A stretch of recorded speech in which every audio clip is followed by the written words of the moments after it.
Good morning, ladies and gentlemen. My name is Ming. I'm working for the ASEAN Secretariat. It's my pleasure to open this webinar to discuss on the topic of ensuring the resilience and sustainability for the agricultural and food sector in ASEAN in the context of COVID-19. This is the first ASEAN On Point public forum series by Economic Research Institute for ASEAN and East Asia or areas and the ASEAN Secretariat. The first forum,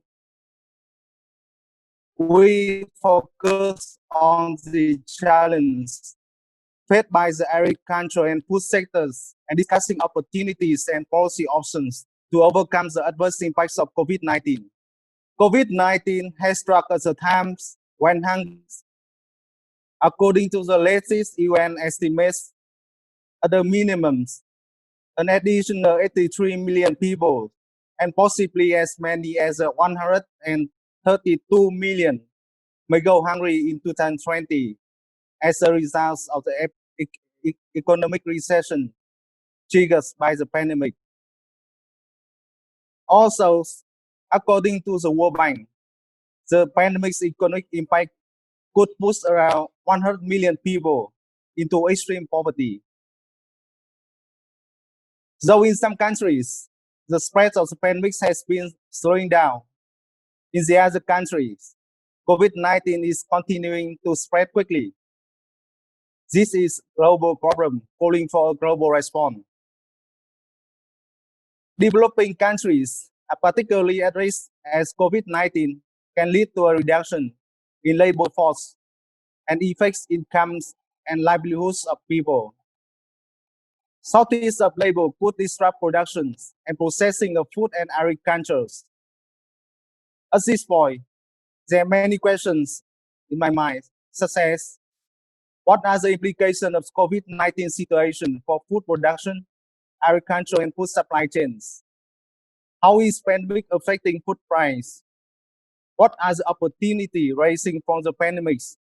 And how ASEAN should respond to COVID-19 to ensure food security, food safety, and nutrition? For this very first forum, we expected that our speakers can provide us with the initial assessment on the impacts of COVID-19 on agriculture and food sectors in ASEAN and provide recommendations and policy options to address the impacts of COVID-19. I would like to thank you for joining this webinar. I look forward to an active discussions. Now, I would like to give the floor to our moderators, Dr. Archos, who is an assistant professor at the Department of Agriculture and Resource Economics, Kasetsat Universities of Thailand.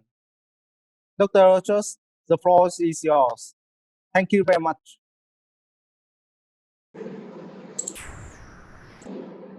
Good morning, everybody. My name is Aura Short, or you may call me Aura.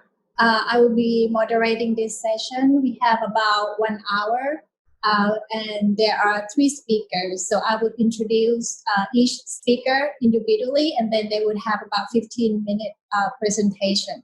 And after that, I will conclude and then open the floor for questions and comments if you have. Our first speaker is Professor Paul Teng. He is a Managing Director and the Dean of National Institute of Education and also Adjunct Senior Fellow at the Center for Non-Traditional Security Studies at Nanyang Technological University in Singapore. Professor Paul Teng has a vast background and also had worked in different organizations, both private sector and also at university in several countries, and as well as civil society organizations such as International Rice Research Institute, World Fish Center. And he is specialized in food security, agri-technology innovations, and sustainable bio-entrepreneurship. He is the director of GTT Eco Farm and had worked in other private companies such as Monsanto. and also Asia Biobusiness. And today he's gonna give a presentation on ensuring the resilience and sustainability of agriculture and food sector in ASEAN in the context of COVID-19. So please, Dr. Paul Teng, the floor is yours. Thank you very much, Dr. Ora. Let me just load my slides. Okay. Just 1 second.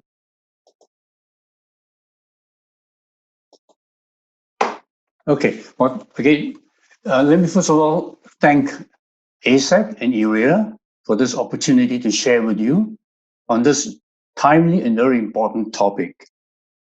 Even before COVID-19, there has already been a lot of concern in the ASEAN region about sustainability and resilience. What COVID-19 has done, it has really upended the thinking and planning for resilience and sustainability in the agri-food sector. In particular, I like this quote from Arif Hussain, the chief economist at the UN's World Food Programme, where he was quoted as saying, in the past, we've always dealt with either a demand-side crisis or supply-side crisis. But this current crisis is both supply and demand crisis at the same time and at the global level. And this makes it a truly unprecedented and uncharted territory that we're moving into. I think all of us in ASEAN countries probably saw the empty shelves in supermarkets at the onset of this particular pandemic.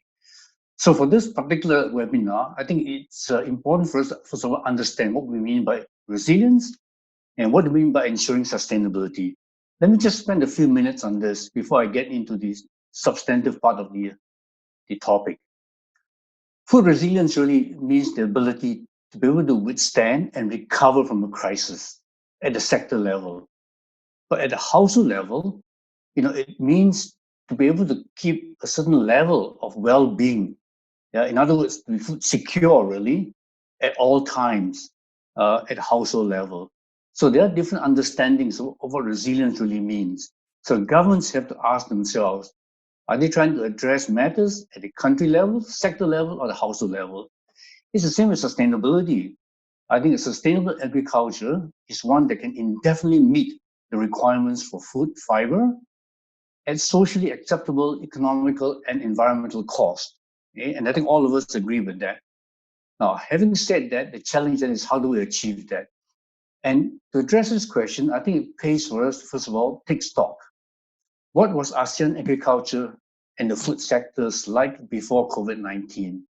Here's my very quick summary of some of the highlights I feel of where we were before COVID-19. We know that agriculture in ASEAN has been declining for the last decade or so in its contribution to national GDP. But it is still a very important source of employment, especially for the lower income ASEAN member states. And we know there's over 100 million smallholder farmers that depend basically on agriculture for their livelihoods. Now, we also know that ASEAN is among the top 2 to 3 producers in the world for rice, cassava, and a whole host of other agriculture and agricultural produce. But according to the FAO, there are only 4 ASEAN member states that are net food surplus states. And most ASEAN countries still import a lot of food and feed with long supply chains. Good examples are wheat and soybean. Yeah, so therefore, we're very vulnerable to disruptions in supply chains. And of course, we also all know that in the ASEAN region, diet diversity is increasing. And the urban sector in particular is driving this increase in diversity and also the demand for animal protein. Yeah. On the flip side is that in 2018, FAO estimated ASEAN to have 9.2% of its population undernourished.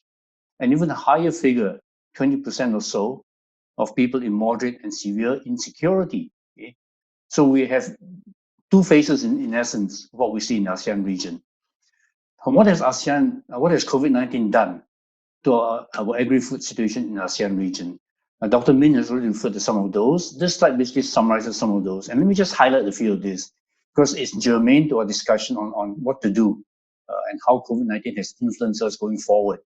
Obviously, the shortage of inputs, shortage of labor, We see small enterprises going out of business, price hikes in some countries.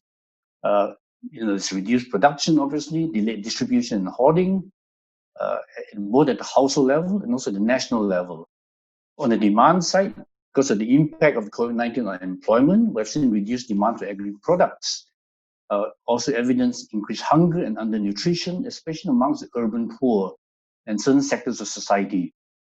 In a country like Singapore, we've seen a close down, in fact, of food and beverage outlets. And of course, supply chains being interrupted and reduction of cargo movements. Now, these are some of the kind of evidences that we've seen in the ASEAN region, and some of these need to be addressed going forward to ensure that we have sustainable and resilient systems. Why are we doing it? Why do we want resilient and sustainable agri-food sectors in the ASEAN region? One obvious goal is to provide food security. I think all of us in the ASEAN region know that food security is such an existential issue for all of us. Yeah. So our AMSs really need to pay attention, I believe, at both levels. Household food security and also national level food security. There are interlinks, but also differences between these two. At the household level, there's always a balance between how much a household can produce and how much it purchases. There's also a balance between spending on food versus non-food. Yes, obviously, household income is a key driver here. At the national level, the big policy questions are the balance between self-production and imports. Some countries import more than they can produce in the ASEAN region. There's also a question of balance between different types of farms. What do you want to maintain? Subsistence farms, commercial farms, enterprise farms, large, small. So these are all issues that go under the considerations of sustainability and resilience. At the household level, let me start with that. I like to draw the analogy of tabs. Okay? Households mainly purchase their food, I would say. And that's the first tab there. Self-production is something that has become more and more obvious, and the calls for more self-production since COVID-19. Then there's community gardening, especially for vegetables. And also in countries, we're seeing an increase in the sector that deals with food donations. Of course, then foraging, which we don't see a lot of anymore, but is a distinct possibility in certain regions, in the more rural regions of countries themselves.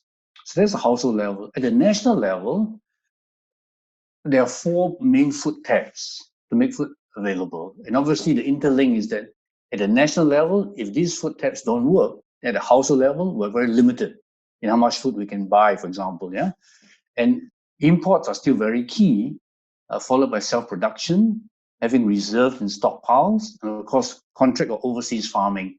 So these are the 4 main food tabs. And as I indicated earlier, there's always a big challenge in terms of policy, debate about how much to import and how much to self-produce. And most countries have tried to aim for self-sufficiency in certain food products, but not all countries have succeeded in the ASEAN region. So what we did, my colleagues and I in Singapore in the S. Rajaratnam School of International Studies, we spent a lot of time thinking about it. And our first set of recommendations deals really with, this question of preparedness. Okay? Now, what we're saying is that there really needs to be a paradigm shift in dealing with the COVID-19 effects, from reacting to preparing. And we took a leaf from how in human health, there's a lot of conversations around policies on health preparedness. So we have 4 major recommendations that we want to make for consideration. One is to ensure that food trade between and within regions are done through very diverse supply chains, which are geographically distributed. This is to hedge our bets. As we saw with COVID-19, it started in China and then went all the way westwards. Okay? And because of that, we saw the pandemic peaking in different countries at different times. This really illustrates the point that by diversifying the origin of supply chains, we hedge our bets in terms of supply disruptions. Okay? So it's so critical then to maintain open trade and supply chain connectivity. In other words, have bubbles for trade between countries. We've started seeing this happen between countries now and between regions. Second is the gist of this particular webinar: improving food system resilience and food supply robustness. Okay? And in that respect, trying to balance self-sufficiency with self-reliance. The third recommendation that we wanted to make was to expand intra-regional food production. ASEAN as a region, as I indicated earlier, is amongst the top 2 to 3 producers of many commodities. Okay? How do we leverage this in the context of shortening food supply chains? Okay? Can we in fact ensure the availability of agricultural inputs to farmers by having green lanes that cross countries? Land tenure security, better risk management for smallholder farmers. So these are all tools, instruments, in fact, policy instruments under this large umbrella of expanding intra-regional food production. The fourth is to increase investments, which is really a no-brainer, but yet we know that in the ASEAN region, most countries underinvest in the agri-food sector, either in R&D or entrepreneurship. And in particular, I just want to mention AgTech, the new agriculture technology, food technology, and FinTech, using third industrial revolution, fourth industrial revolution technologies. And also new e-commerce platforms, which the next speaker will very likely touch on. Now, let me just expand on the last one in the few minutes I have left, because I feel this is one of the really critical areas where we can make a difference going forward, to be more prepared for us to respond to the next disruption that comes along. I mean, COVID-19 will not be the last disruption to our food security or supply chains for that matter. That we can expect a lot more in the next decade or so. So to help us really increase resilience and sustainability, I think national level investment recommendations to address these 4 components of food environments or 4 dimensions of food security, whichever we want to look at it. First is to make food available. And here, it's already started the digital revolution for smart farming in ASEAN. We need a lot more investment in that, whether it's driven by government or even driven by the private sector. Biotechnology-derived crops. It's not just GMOs, because biotechnology is a whole basket of tools that can help us come out with more climate-smart, disruption-smart crops. And then new farming modalities, which is really interesting. It's not just farming the traditional, conventional way where you need soil, in the countryside. Urban farming, farming in the sea, farming on rooftops. These are all new modalities of farming. And then the second important component of food security, which is the access part, both economic and also physical access, supply chain logistics. I think COVID-19 has shown us how important e-commerce is, how important it is when we physically cannot go to the supermarket or access farmers, how important digitalization of the supply chain can be. Of course, traceability is the other area that is also serving as very important post-COVID-19 to be sure that, in fact, the safety in our food is guaranteed. The identity of our food is guaranteed. Now, of course, moving to food utilization, novel foods, what are alternative foods that we have not looked into to prepare ourselves? Okay? Things like alternative proteins, plant-based proteins, even cultured meat, which some countries are getting into now. Now, of course, the question of preventing food fraud, to be prepared, to make sure that, in fact, the rice we eat is real rice. Now, of course, nutrition-enhanced food. We know that under pandemic situations and under disruptive food insecurity, nutrition is a key issue. It's not just getting enough food; it's making sure that our nutrition needs, for a healthy life, are satisfied. So that's what I wanted to share. And these last 2 slides are really the recommendations going forward to make us more prepared for the next disruption that comes along. And I'll be very happy to entertain questions if we don't have time in this webinar. My email address is at the bottom there. Please feel free to contact me by email. So with that, thank you very much for listening. And I'm done with my presentation, Dr. Ora. Thank you. Thank you very much, Professor Paul Teng.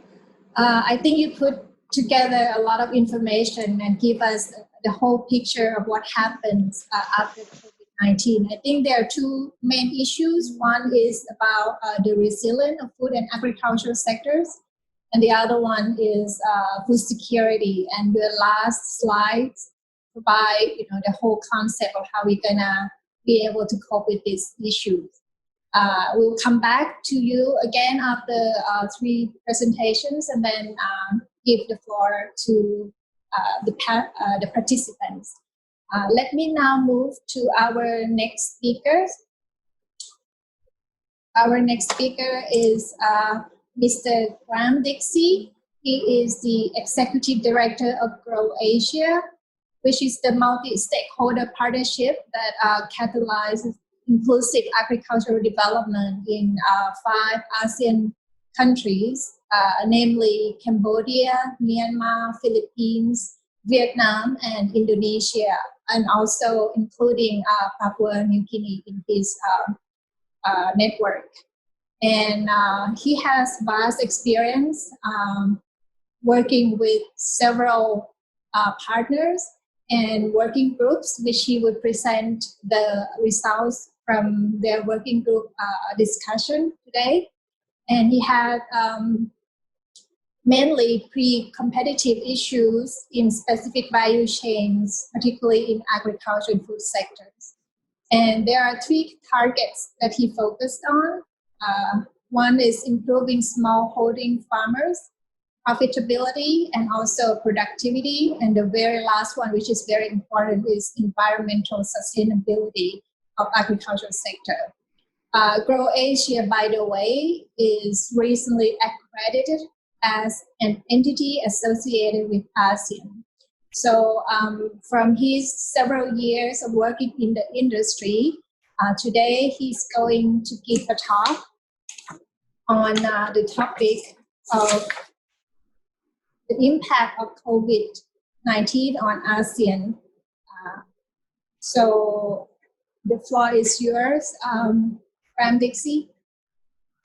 So thank you. I mean, first of all, thank you very much, Paul, for that fantastic presentation. It painted a picture of the broader storyline. And I hope for those of you who are listening that my one will be able to counterbalance that by focusing very much on what does this practically mean on the ground. And what I will cover is 3 different areas. The first one is to give you a sense of the results that we're getting from the ground of actually what's the impact, both on the markets and on farmers.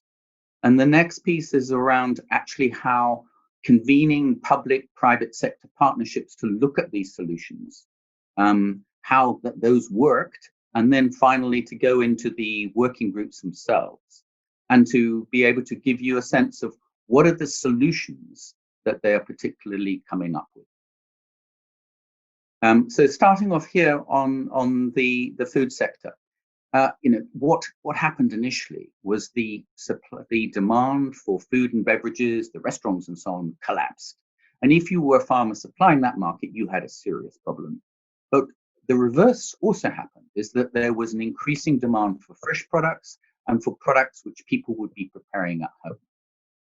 There was increased interest from consumers about products from local supply chains. And all of the internet or digital marketing platforms saw a big tick up in their sales. Initially, some countries were nervous about exporting products in case they didn't have enough locally. Those were resolved pretty quickly. But also there were some countries which their markets were cut off, most notably China, and to a lesser extent, India. And there were definitely problems with logistics. And the questions that you will be having is, yes, but that's the response to the COVID crisis. What's going to be the long-term impact? And the mental image we have is an engineering term called springback, which is that if you put a bar of iron under pressure and bend it, and then release that pressure, it springs back, but not to the old position, somewhere between the two. And that's what we're envisioning will happen here in the COVID food markets. That we would expect the food and beverage market to open up again, but certainly longer term, people are much more interested in local supply chains, and the internet marketing will build up its role and importance in many different ways. So what happened on the farming sector? I think we need to emphasize here that it's patchy and that there isn't that much information. The results I'm presenting have been taken from farmers in Indonesia, so it may well be different across the region. but there was very little change in the way that they farmed. A lot of farmers struggled with the market. They found that maybe 1/3 of them struggled in the markets. Their prices were down sometimes, or that there was less interest in buying. As Paul indicated, there's been a reduction in the access to inputs, and this has particularly been happening in the fertilizer sector. Some farmers are worried about whether they will repay their loans. They had difficulty mobilizing their labor, but most of them heard out through different messages the health messages about how to keep safe. So, broadly speaking, the ASEAN has responded really well. There were some hiccups to begin with, but in the main, we've managed to feed ourselves and we've done pretty well. There is a longer term concern that those farmers who were unable to sell their crop will not have got the necessary cash into their pocket to invest into the next crop, and is there longer term problems in the supply chain. So what we need to do, like a clever doctor, is to distinguish between the causes and the symptoms. And the causes are clearly these disruptions in supply chain. We found that there was very little flexibility switching between different markets. Cash wasn't flowing and reaching farmers, poor information flow to farmers, and the green and food lanes didn't operate consistently. But we've seen those changes in demand. We've seen that farmers were often cut off from the market. They were experiencing lower prices, and farmers not being able to afford the next crop. So what do we do about it? Well, what was very interesting was to see the response of the collective ASEAN ministers, who came together and made 3 critically important statements, signaling to the rest of the region. The first one, we have to keep our supply chains for moving food and the products that enable food to be produced open. The second one was a very interesting one around, we need to see in our response that countries take up the guidelines for responsible agricultural investing. And the third, and probably the most interesting, was that their point was that this type of solutions to COVID are going to be multi-stakeholder solutions. In other words, they're going to come from the public sector, the private sector, and the producers. So in order to respond to that, what we did at GrowAsia is convened a conference call. We had over 120 people.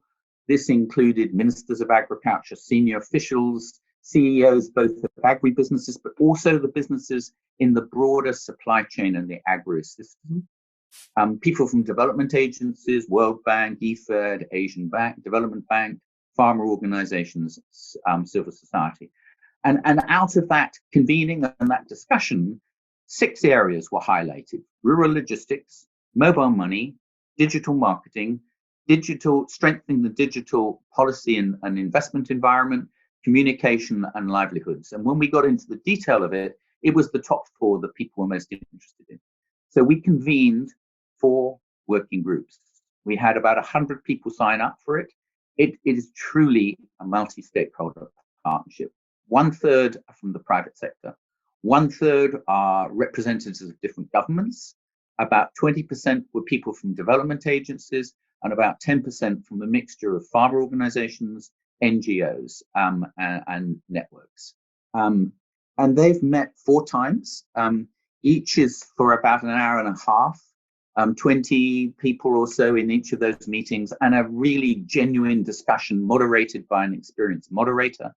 The report is just going through its final editing at the moment, and that will be fed into a webinar given across the region about those findings, and these will form part of the overall ASEAN response to COVID. So what did those working groups come up with? The first one was this issue around rural logistics. This is, at the heart of pretty well every discussion. It is this that has been one of the core problems. And when we stop and think about the food supply system, we know that what COVID has done is it reveals the weaknesses in and the fragility in our food systems. And therefore, the short-term solutions are pretty well underhandled. We need to think much more about the longer ones. And one of them is rural logistics. And if we zero in, where is the problem in logistics? It is in the first mile connectivity. And it's in sharp contrast to the incredible innovation we've seen in urban logistics with Uber and Hub and some of these other things that are delivering product.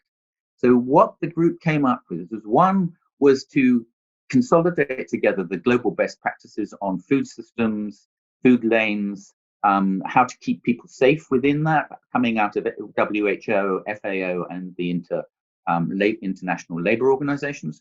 But the next one was this one around focusing on digital technology. At the moment, we know that farmers pay, that the margins charged by the first step in the link into the market by the truckers and traders is very high. 300% margins are not unknown. So picture this, if we could create a digital open source application that would enable people in the countryside to be able to do this, and that is to become load consolidators, to be able to put together the different loads of 5 or 6 farmers to make a critical mass, and then to put that out to bid to the local trucking sector or passing empty back hauls. This would bring to the rural space the kind of flexibility and cost efficiency in marketing. And there are some other things about benchmarking rural logistics across the region, and there's certainly long-term needs for much greater investment in roads, stores, pack houses, refrigerated transport. So that was the first working group, rural logistics. The next one was improving cash flow. We've seen this was getting blocked, and you know, Cambodia is a wonderful example of what you can do, which is mobile money. See, farmers don't take credit cards. They work in a cash economy, but the whole of the economy is moving to less cash economy. And unless we do something about it, they will get increasingly marginalized and not be able to participate in the changes that are going. Mobile money changes that. What it enables for a farmer to do is to receive payment in a digital form and to take it to a local agent who can convert it into cash. This is, and what we find in some countries is there's a resistance to this, particularly by the established banking sector, saying, whoa, you know, this might lose us custom. But actually, it's terribly important, and it opens up not only things like smart subsidies and so on, but it also opens out the next issue, which is digital marketing. Digital marketing is something that we've seen a tick up. It enables farmers to sell directly to consumers. It enables farmers to sell directly to agribusinesses. It has this word called disintermediation, which means basically reducing the number of intermediaries. And the early results seem to show, particularly in China and in Indonesia, that it does improve farmers' incomes. But you need to have the logistics and local infrastructure in place, working group 1. You need to have mobile money and e-wallets, working group 2, in place for that to happen. But it will be part of the future. And if we can reduce the costs, we could be able to lower the cost of food to enable it to be much more accessible by those urban poor who are struggling. But underpinning all of them is digital. Clearly, when we talk to other CEOs in the agribusiness sector, they say that the single most likely thing to change and improve their relationship with smallholder farmers is digital. And it opens, and so what the working group discussed was, you know, how can that be strengthened? And the first thing was data sharing.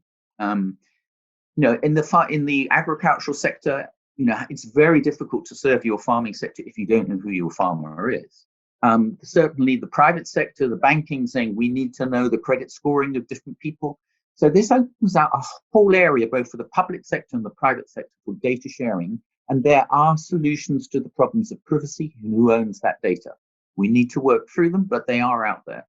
But it also, you know, opens the possibility of farmer registries, and the World Bank, IFAD, ADB are all prepared to fund those kind of opportunities. And the final one is a very interesting one, is that in most countries, when mobile telephone companies came in, they set up a universal access fund, which enabled a small portion of the turnover of the mobile telephone companies be put into a fund which was specially set up to invest in rural Wi-Fi and infrastructure. Mostly those funds have not been accessed. So this opens opportunities for strengthening the broadband, the access of Wi-Fi in the rural space, which is going to underpin the logistics, the mobile money, the digital marketing. So just to briefly summarize, what this means in terms of policy is, we've got the best policies available now for distribution globally of how to make food lanes work, how to keep our people in the food supply chain much healthier.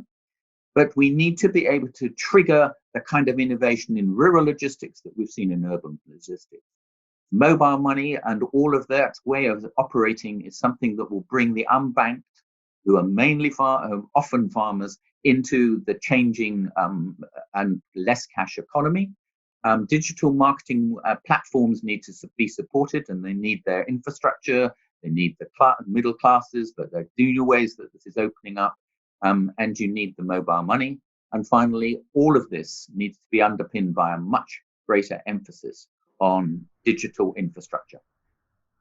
So, but thank you very much for your attention, and I hope that we've stimulated some discussion and seen there's some real practical solutions in the pipeline. Over. Thank you very much, Grahame. I think you gave us a good perspective on what people actually think who work in the industry, and these are practical issues, and also address several questions to the audience, I believe. I think if you, the participant, if you have questions, you can type in the chat room, and then as time allows, we're gonna pick up some good questions, and then the speaker have time to respond to those questions. So just please write down your questions in the chat room if you want to. Our next speaker and the very last speaker of today's webinar is Professor Sufian Jusho. He is the Director and Professor of International Trade and Investment at the Institute of Malaysia and International Studies at University Kebangsaan in Malaysia. He is also the co-founder of ASEAN Economic Integration Forum. He has done so much work in the financial industry. He is an expert in international investment law at the World Bank Group. He has numerous positions and also a consultant. He is also a distinguished fellow at the Institute of Diplomacy and Foreign Relations, Ministry of Foreign Affairs in Malaysia. He received a doctoral degree in law from University of Bern, in Switzerland. And today he's gonna give a presentation on ensuring the resilience and sustainability of the agriculture and food sector in ASEAN in the context of COVID-19. Professor Sufian Jusho, the floor is yours. Thank you very much, Ora, for the introduction. First, I would like to thank the ASEAN Secretariat and also ERIA for organizing this event. This is very important event. My focus today is on the policy making as a result of COVID-19. We have listened to Professor Paul Teng and Grahame on various issues relating to agriculture and COVID-19. So I would like to share my observations from my work during the COVID-19 in several countries, especially in helping the governments to design the right, not really the right, but the adequate policy to combat all the negative effects, especially on the agriculture side. In addition, my institute has also been entrusted by Malaysia's chairmanship in APEC 2020 to review the APEC food security roadmap, and among others, we discussed the impact of COVID-19 on the food security in APEC. If we look at this is the latest food security index. I just basically modified some of this just to show the relevance ASEAN member economies. This was right before COVID in December 2019, and if you look at the overall index, most of the high income economies or member states in ASEAN are basically at the higher end of the COVID-19 of the APEC of the food security index. And if you look at the affordability, the same thing. The higher end, the high income countries or member states of ASEAN have better affordability on the food security. So basically, what we are looking at is how the lesser developed economies or member states can actually come up with a good policy to ensure that they can address the challenge of food security and sustainability during this pandemic. Based on what I've been doing in several ASEAN member states and also some other countries during this session, what we can say is that some of these factors are considered as COVID push. So basically, they are not caused by COVID, but the negative impact is further accelerated by COVID. So what we have to do is to look at the overall 4 angles of investment strategy, to look at investment attraction, how we can increase more investment into this area, and to look at the possibility of encouraging higher level of liberalization by looking at the investment entry policies. Then thirdly, to look at the linkages and spillovers. I think we saw this during Paul's and Graham's presentation. And finally, to look at the issues on how to retain and expand investment. So in terms of investment attraction, ASEAN member states may have to look at promotion, getting themselves, the countries, member states to look to get more investors during this time, and then to start diversifying sources of FDI as well. And in terms of liberalization, we may want to look at some of the ASEAN existing documents. For example, agriculture is one of the sectors encouraged to be liberalized under the ASEAN Comprehensive Investment Agreement. But I would suggest for ASEAN to look at the liberalization beyond AKIA itself. Having worked on AKIA for more than from the beginning of the agreement, I think AKIA has to be read together with the ASEAN Framework Agreement on Services. Say, for example, if we want to look at the question of logistics, how do we go about ensuring that investment in agriculture is supported by investment in logistics? If we just encourage investment in agriculture, but putting up a bit more restrictions on logistics, then the movement of agriculture goods and products will be curtailed, and will be subject to a lot more issues especially during harvesting.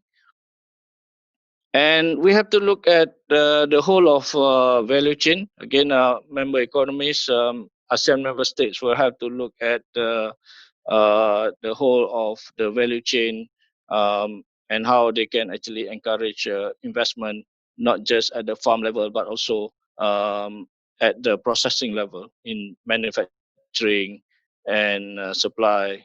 There has to be more discussions and more liberalization in this.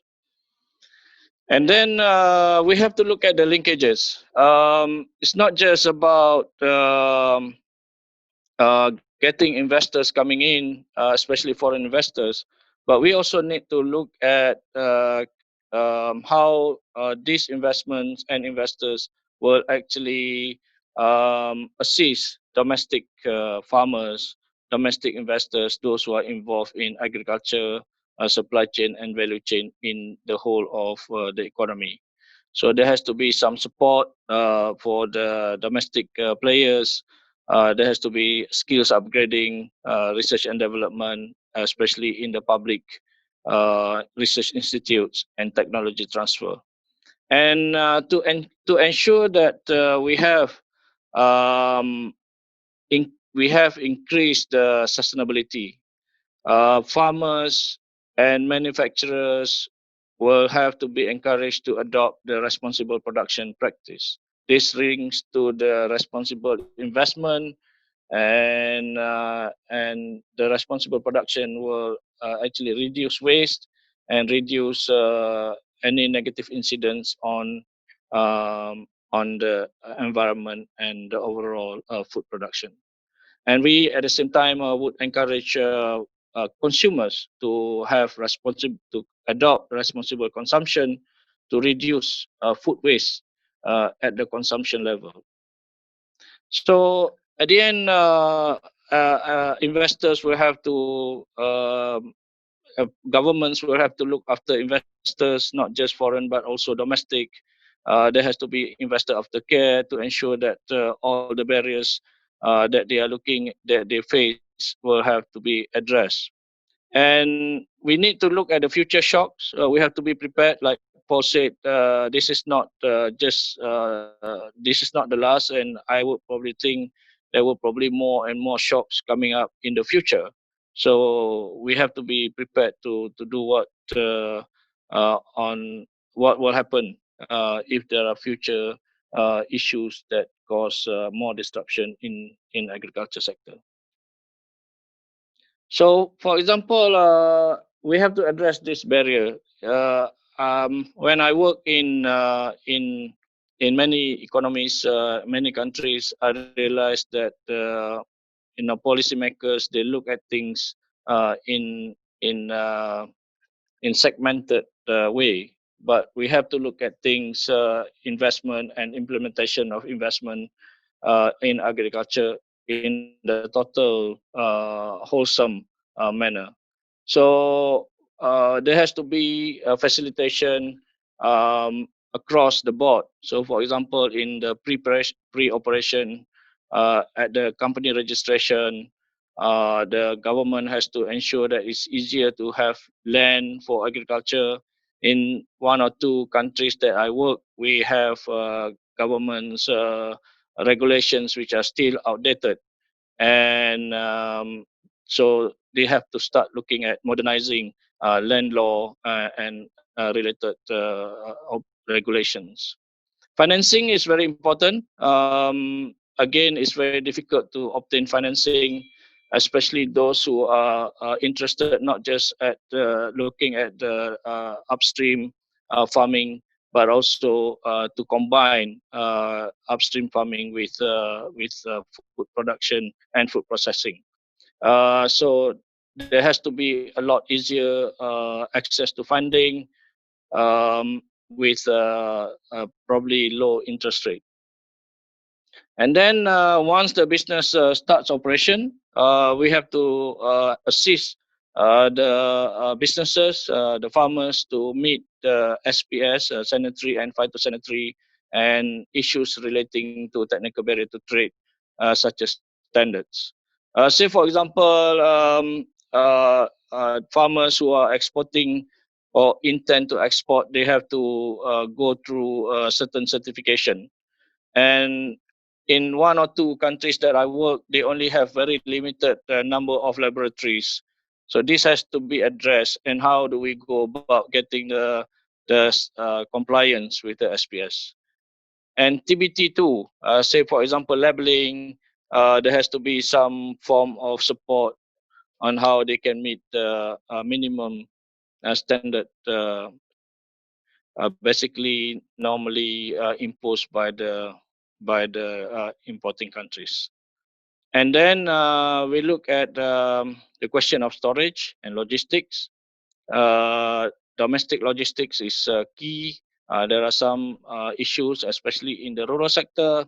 And I think specifically to the only landlocked country in ASEAN, Laos, for example, there are issues of getting goods across, because they either have to go through Thailand, which has been very supportive to provide access to the Lam Chabang port in Bangkok, or to ports of Da Nang in Vietnam. So we really have to encourage more investment in logistics to reduce prices, logistic costs. This will assist farmers and food items to get to the market in a fashionable way, in the timely manner, so that the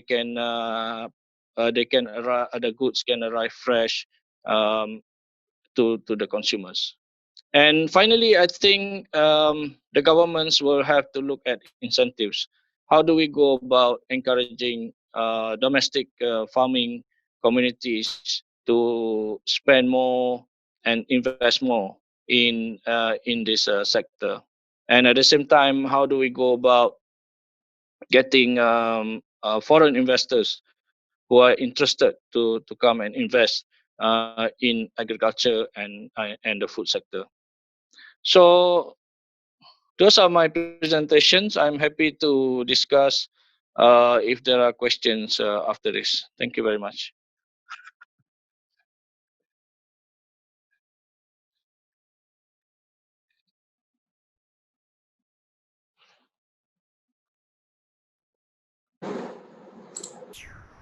Thank you very much, Professor Sufian Jusho. I think we have a lot of time left for discussion, and we received several good questions, and I would have to apologize if we cannot bring up all these questions. But picking up from the very last presentation, as ASEAN member states, I think the logistic is one important issue. There was also a question about the logistic issue, particularly cross-border and domestically.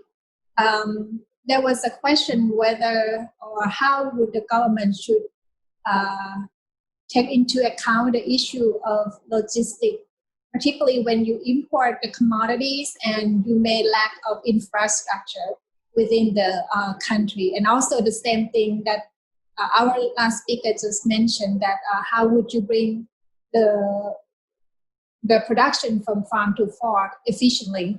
I think I would have to ask our speaker to respond to this about the logistics. Maybe start from Dr. Sufian Jusho, and then we go to Professor Paul Teng. Okay, there are various parts of logistic. Basically, if we look at the chain, it starts with the farm. So you need good, not only lorries but also storage, cold chain in the at the farm level, and then this has to be properly connected, seamlessly connected with with either the market or to the ports for exports. So it has to be seamless. It has to be cost effective, and it has to be efficient for the farmers and for the consumers. And here, I think we need more support for the domestic investors, especially in the, say, countries like Myanmar, Laos, who have probably a new experience in this type of commercial agriculture. They have to go beyond self-sustaining. So the governments will have to look at how to support this rural community to connect with the market in the more urban area. That's my response. All right, thank you very much. And Professor Paul Teng, do you have any comments on this? Maybe just to add on to that, I think Grahame Dixie already, gave us a lot of information on rural logistics. I think it's good that we distinguish between rural logistics and urban logistics. I think at the urban level, getting food from the wholesale retail markets, to the supermarkets, I think that's been pretty well worked out actually. But it's the rural logistics, getting it from the production source to, let's say, the wholesale source is the most challenging. I think there has to be a change in mindset, I believe, amongst the main supply chain players. I can see the supermarket phenomenon is a big phenomenon in ASEAN. It's a growing phenomenon. And the supply chains that supermarkets operate with is what they call a just-in-time supply chain. Now, I really think that there needs to be a mindset change on the part of these big, food buyers that move food along supply chains to get away from a just-in-time mentality. That's a kind of the gross level. I don't have time to go into all the kind of nitty-gritty, of how this can be done. So that would be my short contribution, I think, to Sophian's answer. Yeah.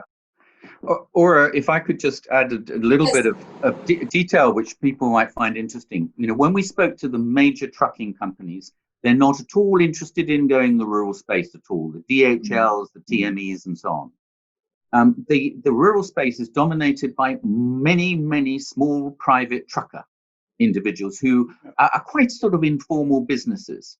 And yet you have farmers with product having difficulty being able to link with them. We know that the margins that they charge on the transport is really high. So we believe there's a technological solution, and we're beginning to see it emerging globally, which is that if you have in the hands of someone locally a digital application that the farmers can say, I've got 3 tons that needs to go to Jakarta, I've got 6 tons, I've got 8 tons, they build up a critical mass that would fill a truck.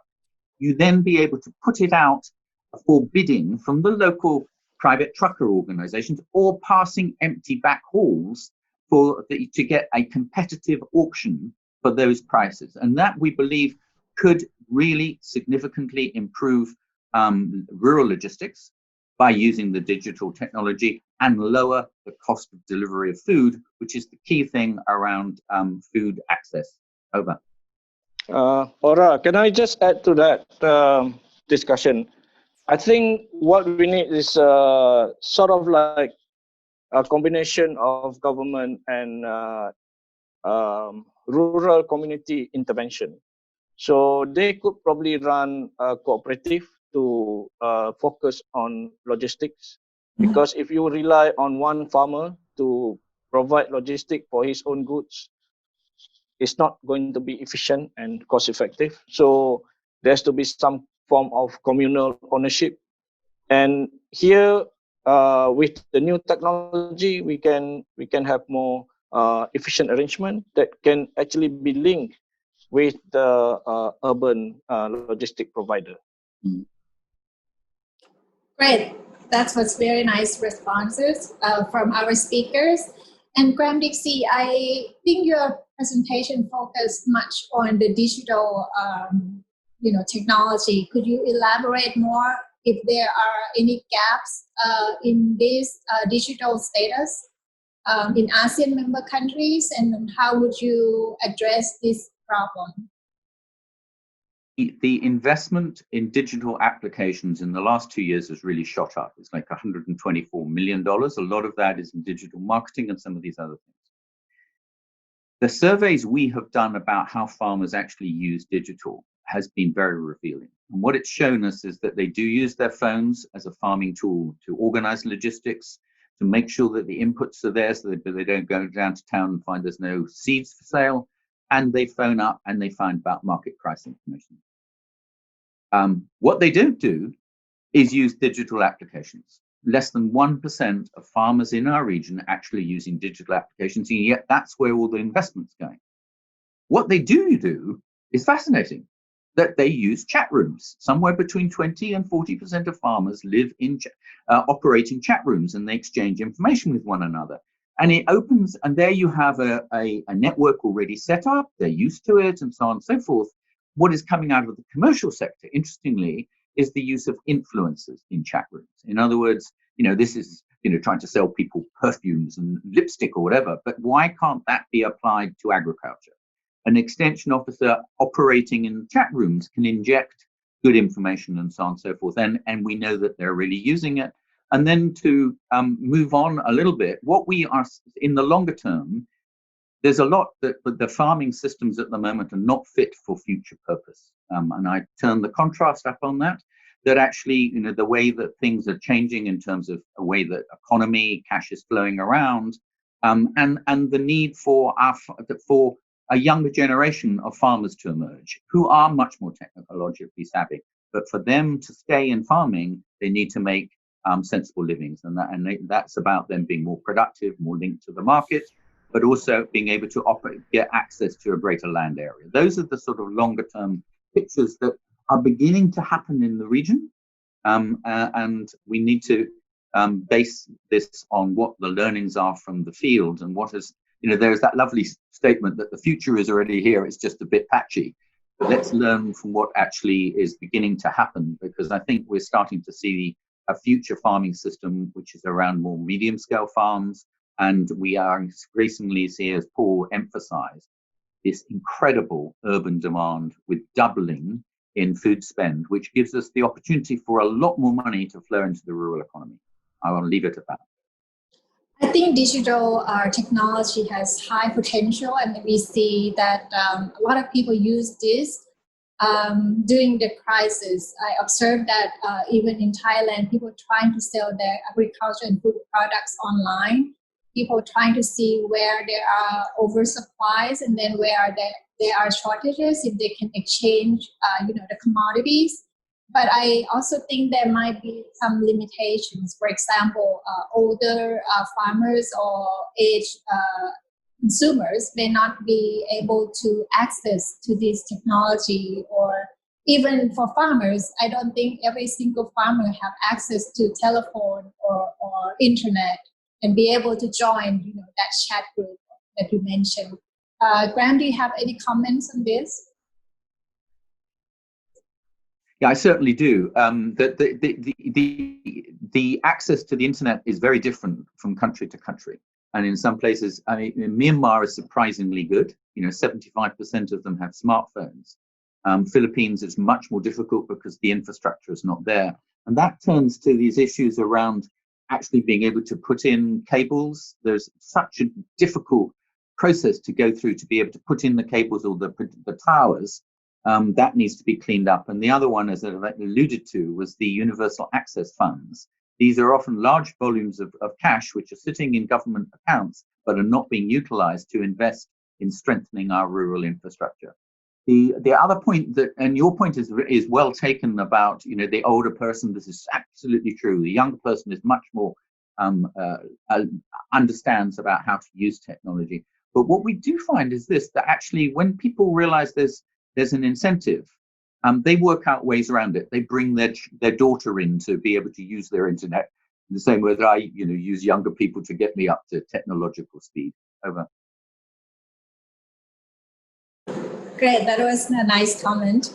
I think some of these issues that we discussed have emerged before COVID-19. These are common issues, but one important issue that came up from this crisis is the food safety issue. And also our last speaker mentioned the important issue that should be addressed about SPS and TBT on biosafety and biosecurity. Perhaps Dr. Sufian, can you elaborate more on this? If it's significant, do you see this trend to persist in the longer term? Thank you. Okay, these are the two big issues, especially for those who are exporting their agriculture produce. But at the same time, compliance with SPS and TBT standards will also contribute to sustainable agriculture practice in the domestic level. Say even if a farmer sells their produce to the just for the national consumption without exporting, but the compliance with these standards will actually enhance food security, safety. So probably we can control the level of pesticide and usage of herbicide, and then at the same time to ensure that food are safe for human consumption. And at the same time, for TBT, mostly relating to labeling, where consumers are able to understand their food, they know what they are eating in terms of content and say, for example, the ingredients. And they know that the products are safely produced, where the farm have complied with certain biosecurity measures, like having the HACCP standards and whatnot. Okay, so these are important, but not all farmers have access to this. First, at the farm level, to comply with the TBT requirement standards, you need they have to incur cost. They have to do testing. They have to call in auditors to get say GAP, Good Agriculture Practice certification. They need cost. They need more fund to support the applications.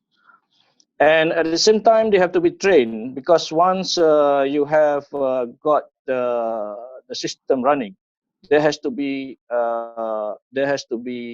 practice properly at the farm level. Same goes with the with the SPS. Say if you want to ensure that the pesticide level is within the range, permitted range, there has to be tested, and there has to be some laboratories, like I mentioned earlier.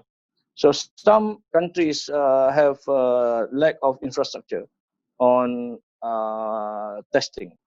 So these are the big challenges in some of the ASEAN member states, and we have to provide support for the members to have laboratories, to have scientists to run the laboratories, to get farmers to understand that this is not just about export, but also about security of consumers. Products are safe for consumption. Thank you. Good, thank you very much. And Professor Paul Teng, you also mentioned about intra-regional trade and also, the bubble, trade. Do you think ASEAN member states should have these standards to take care of food safety? I think the short answer is that many ASEAN member states already have guidelines and regulations concerning GAP, BMP, and so on. I think in the recent midterm review that Dr. Min is very familiar with, of the ASEAN, vision and the cooperation in food, agriculture, and forestry. And we were actually quite surprised, at how many countries already have in place. I think the dilemma is the one that Sufyan refers to, the implementation and the compliance. Okay? Because we can't assume that all ASEAN countries have the equal ability to both comply, and also to make sure the implementation is there. And I've really been surprised. Rice, for example, like Vietnam is one of the best, Viet Gap, set of guidelines in the world actually for GAP. Now, what I wanted also to kind of perhaps also mention is that consumers, importing countries can also have a big say in this, by demanding, right, through the supply chain. I mean, even, using blockchain and other kind of potential technologies to actually demand that produce that they buy have been safely produced. And that then puts the impetus back on the producers and the exporters themselves to ensure that. We're starting to see this happen in many countries, where big supply chain players are now almost insisting, that there is integrity and identification of the integrity of the products in many countries. Yeah. But what I feel too is that, building on what Sufyan was saying, that some of these SPS measures become, non-trade barriers, and that could be a real issue, I think, amongst our countries here. Yeah. All right, thank you. We have some also good questions, and one of the questions is about food security that depends on healthy ecosystem and biodiversity. Could you perhaps give your view on how the government should discuss about this issue, particularly that tie agriculture and environment together? Does any speaker want to respond to this about biodiversity in agriculture? I think this issue is very important for sustainability as well. Perhaps Dr. Paul Teng, you want to respond to this? Not particularly, because it's such a big question. I think this question, the relationship between biodiversity and sustainability of agriculture. I think certainly within agricultural systems, there's already a fair amount of genetic diversity present in most of the modern practices. Maybe what the questioner is referring to really is the inherent natural biodiversity, in which we still need to maintain, especially to provide ecological services to agriculture, water, pollinators and stuff like that, So yeah, I think in general, I think everybody agrees that yes, there's going to be a good balance between natural biodiversity and agricultural biodiversity itself. I think I'll stop there because you can spend a whole day talking about this, yeah? I really wanted to. Yes, that's right. Okay. Are there any questions that you may want to ask the speakers? I can open the floor to our participants. Just perhaps type in your question again, and then since we don't have a function to see who is raising hands, so you just type in the question again, and then I just respond to that. For the question about presentation and reports, I think the host can share that after they summarize the whole thing. That would be a few more days.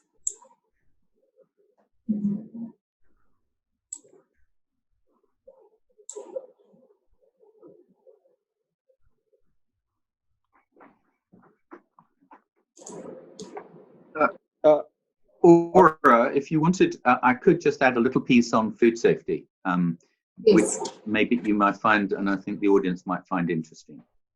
When we talk to the private sector, particularly the off-takers, the buyers of product, and you ask them, why don't you work with the smallholder farmers?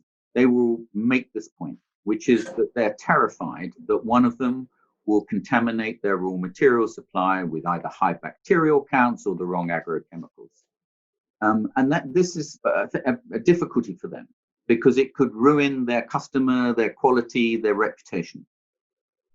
They certainly see the solution, as Paul intimated, in traceability. And the reason why is that this would be a way that they would know who had contaminated their supply, but also the smallholders would know that they have to get themselves up to standard to be able to deliver these products which are not contaminated with the wrong agrochemicals or that the bacterial counts have got to higher levels. So that it creates a sort of incentive structure and an ecosystem where everyone is incentivized to raise their standards of food safety.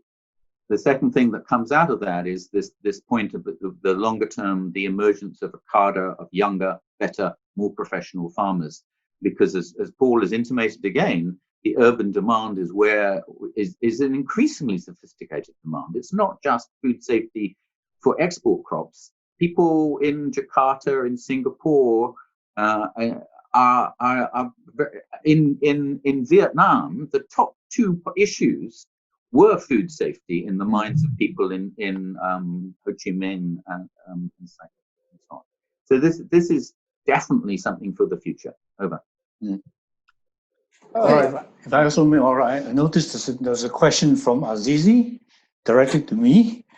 Okay. It's a very intriguing question because she links the question of logistics, in-country logistics, with the issue of food sovereignty, which I find a very interesting mix of questions. I think the part on internal logistics has been addressed by Sufyan and Grahame quite well, I think. This question of food sovereignty is a very intriguing one. You know, I've just done the food chapter on this. Basically, food sovereignty means the right to food. I think nobody can disagree with that. I think it's inherent human right to have access to food. I think the policy questions are really, you know, who is responsible to ensure that this right to food is there. Okay? And that's why I see, you know, differences between the government's responsibility and also the individual household responsibility. I think certainly governments have a responsibility at the national level to ensure that whether foods are imported, self-produced, that these foods get from the farmer or from the source of production to the consumer. Okay, that's part of the government responsibility. You know, in a safe manner. You know, without too much waste and so on. Huh? So in other words, you know, food sovereignty, practicing that at the individual household level is really dependent on governments assuring, and even the private sector assuring that multiple sources of food are there, so that food indeed is available to be purchased, be bartered at all points in time. But the other aspect is interesting, you know, and this question of food sovereignty is one that's been debated many times. The buying power of individuals and households. And here again, I would put it that both private and public sectors have responsibilities, because Sufyan referred to the Global Food Security Index, and one of the best data sets in there shows that as GDP per capita increases, the household food security also increases. Very positive correlation, 0.85, if I remember rightly, because I looked at the data, you know. So food sovereignty depends on many factors, amongst which is having the capacity to buy food, especially those who live in cities. Now, in the countryside is different. And the food sovereignty, you know, implies in one extreme case, the ability to, in fact, not depend on anybody else for food. Grow all your own food. Now, we know that in an increasingly sophisticated agricultural system, that is almost impossible. Okay, there are so few households who live in countrysides that are totally self-sufficient. Okay, and that's the ultimate in food sovereignty. I just wanted to share this kind of thinking, you know, because I found that question very interesting, linking internal logistics with sovereignty. Do you Thanks see for that? letting me know. Yeah. Yes, thank you. Do you see that urban farming would become more and more common? In Thailand now we have vertical farming in even the supermarket itself. And during the crisis, people just stay home more, and then we grow food more in our garden. So do you think that would be common? I personally don't think so, but I don't know about other countries. Let me respond to that, because that's one of my areas of research. Okay? There are over 400 what we call plant factories in Asia now, 400. Okay? And many of these are producing at 10 times what the conventional farms can produce. And on the one end of the urban farms, it's a very sophisticated, technology-enabled, using the latest IoT systems. We call them plant factories with artificial light. In Singapore, we have 5 of these now. Japan is over 100. Korea is over 100. You ask me whether this is the thing for the future. I think, as Grahame says, the future is now. Okay? I think that with increasing disturbances, environmental disturbances, climate disturbances, I will see this as a growing trend. But allied to urban farming too is the production of what we call alternative food. Again, we're seeing this trend in the US. You know, many of you probably know the plant-based protein, Impossible Burger, things like that. You know, that's all part of this urban farming situation. Singapore, as a highly urbanized country, is in fact paying a lot of attention now because of COVID-19 to increasing its level of self-production. Like just last year, the government announced the target of being 30% sufficient in nutrition security by 2030, a 10-year target goal. And they've backed it up by tremendous investments, from public sector, but also drawing in huge amounts of private sector investing. It's just amazing how active now the urban agriculture scene is all throughout Asia Pacific. It's one area where I really feel that Asia is taking the lead from the West. In the past, the West took the lead in terms of empowering technology for countryside farming. In the case of urban farming, not anymore. I see Asia as being in the lead itself. So I would disagree with you. I think I see this as an increasing trend that the cities finally are discovering that they can be part of the solution, in food security, not just being viewed as a problem by sucking food from the countryside. Okay? I can go on the whole day on this. I could take the other side just to whip things up a little bit. Good. For me, vertical farming is crazy. We have this original solar-powered industry, and to put plants and to sort of circulate them up and use electric lights to think is absurd. And so I would say that is a little niche thing. It's okay. The much, much more important thing is the encouragement of a different type of farming. And what we're seeing in China, we're seeing it in the Philippines, we're certainly seeing in Africa, is the emergence of medium-scale farms, much more professional farmers.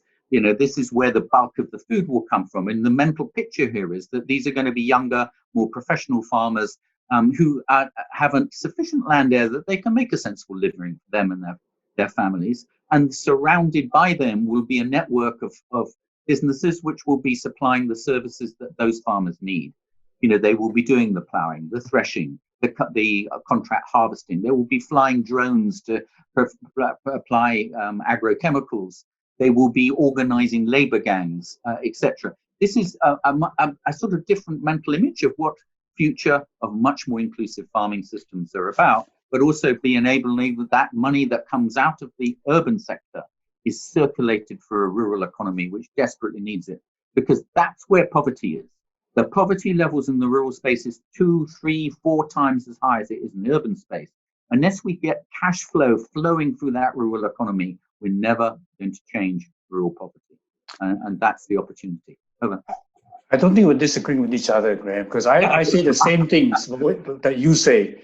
That's why we always say that urban farming is there to complement rural farming, and also to make use of untapped opportunities in the urban areas for farming. Okay? So we're not disagreeing at all. The term you use, inclusiveness. I think we need an inclusive future going forward, really. And COVID-19 certainly has highlighted that, especially in terms of supply chains. I think one of the questions is, how do you shorten supply chains? You shorten supply chains. We saw in Manila, in particular, the supply chains were totally interrupted. And folks had to start planting things at home to feed themselves. So there's plenty of room for coexistence, I feel, as we go forward. And this kind of discourse, I think, is very useful to kind of clarify thinking and ideas. So, sorry, Ora, you started the conversation here. Yes, there was one interesting question on consumer study, and I think it's from Annie Mitten. I'm not sure if any of our speakers can respond to this, because it had to depend on consumer survey about health impact and nutrition and how to monitor food waste and food loss. I'm not sure if ERIA has done any study on this, but I know that our university is working on this. We have a network in Laos. Also, FAO Bangkok has done one study on consumer impacts from COVID-19. So I can share that to ERIA, and then you can spread this out to our participants. Let me just add, because I made reference to what we knew about what was happening in the market. Those were based on some very interesting studies done by Pricewaterhouse for Food Industry Asia, which mapped out the changing in consumer habits as a result of COVID. And they looked at China, they looked at Philippines, they looked at Indonesia, they looked at Vietnam. And so that slide there was a summation of their 5 or 6 different reports on that, which brought out the collapse in the food and beverage sales, the fact that people were moving much more to internet, that they were looking to buy product for themselves, they will increase interest in local supply chains and local food systems. Great. Can you share the reports to ERIA and then they can perhaps share to our participants? Okay, I'll see. Yep. Ora, there are one or two questions which I think I would like to address.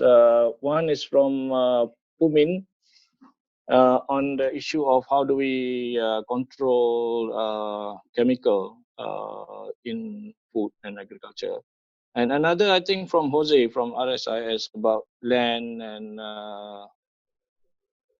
structural issues. Okay, we discussed earlier about the SPS and TBT issue. I think what we need to do is, like mentioned earlier, we need to encourage rural farmers to adopt more SPS standards, especially in relation to pesticide, herbicide, to ensure they use less chemical. But then there's a juxtaposition here, the contradiction, about the need to make profit and the need to produce safe food. Some people, some farmers will try to use as much pesticide, herbicide to ensure that they can produce their agriculture products with a lesser risk to damage from, say, pests and whatever. But then, how do we go about ensuring that they use less pesticide? This requires a lot of education and support from the authorities. So the question of adopting SPS and TBT is not as simple as probably what academicians talk about. Yes, we talk about non-tariff measures and whatnot. So we have to do a lot more educational and capacity building in the rural area. And then on the question of land reform, land structure, can we have a bigger farm where we can increase productivity? Yes, theoretically, yes.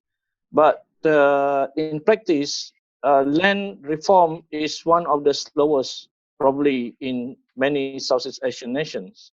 Many government talk about reforming land law, ensuring that people continue to have the right access. But sometimes the bureaucratic procedure in one country that I work with, the local authority only has power to approve land up to 5 acres. Anything above 5 acres, they have to go to the central government.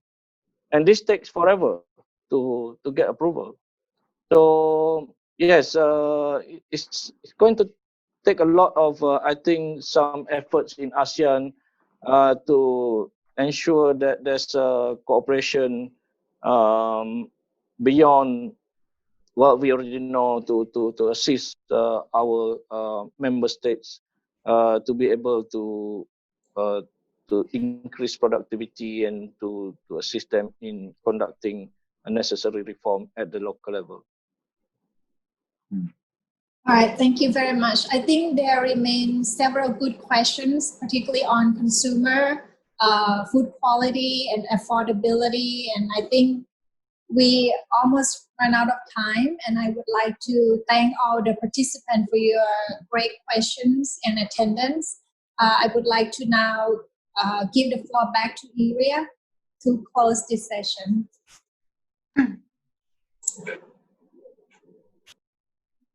Good morning, everyone. My name is Lydia Ruddy. I'm the Director of Communications for ERIA.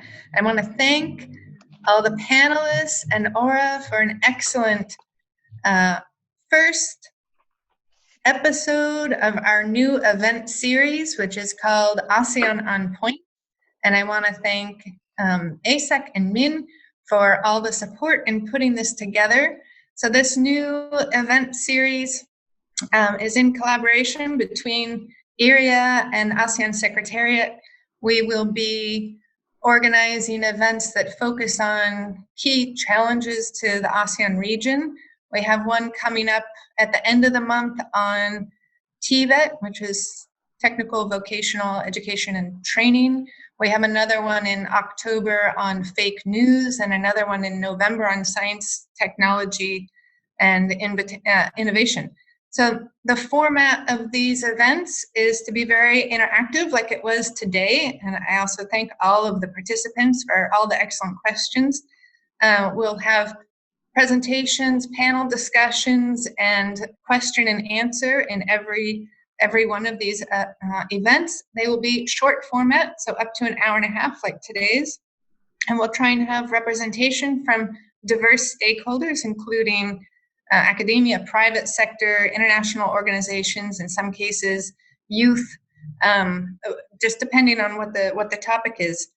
The goal of each of these events is to produce a set of concrete policy recommendations that we will publish on the ERIA website. And that leads into a question that a lot of you have been asking about, can you have copies of the presentations? So keep an eye on your mailbox early next week. We will send out the presentations, and we'll also send a link for the video, which we will be posting online on the ERIA YouTube channel. Now, I have to warn you that sometimes our MailChimp gets screened out by junk mail detectors. So I have to ask you sometime next week to double check your junk mail and look for something from ERIA, and then put us on your safe list. Also, if you did not register through Eventbrite, so I see some of you have put your email addresses in the chat function. Great. Go ahead and do that, or just send us an email and we'll add you to our email list, which will not only get you the presentations from today and the link to the event, but also invitations to future events and the final report that we will be producing in the next couple of weeks, which will include all of the policy recommendations. So again, with that, I want to thank everyone. This was a really, really great session, and I look forward to seeing you all again. Thank you.